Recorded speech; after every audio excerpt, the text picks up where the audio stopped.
Hello friends, I hope you are all fine. Today is a story about four fools. So let's start. A tall tree in a jungle lived a little blackbird. Every morning it sang sweetly. Down on the ground fell a few grains of gold from its beak. As it sang, one morning a fowler saw the grains of gold dropping down from its beak. He said to himself, "What a luck! I must catch this bird and carry it home.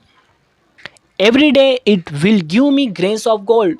Soon I will be a very rich man."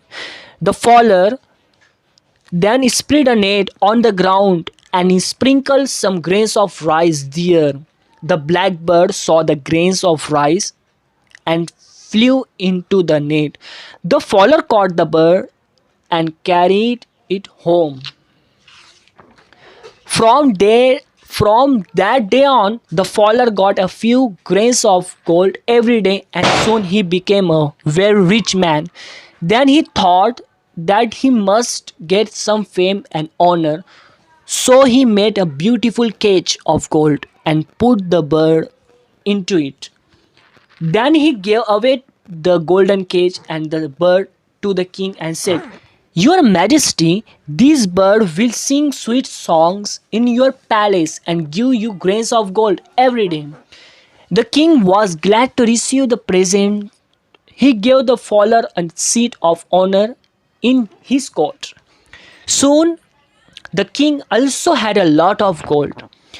He gave away the golden cage and the bird to his beloved queen.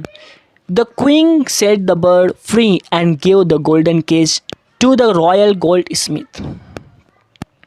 She said to the goldsmith, "Make for me the most beautiful ornament from this golden cage." The bird flew away back into the jungle. Every morning it sang the song of four fools. It sang of, "I flew into the fowler's net. I was the first fool. The fowler gave me away to the king. The fowler was the second fool. The king gave me away to the queen. The king was the third fool. The queen set me free. The queen was the fourth fool."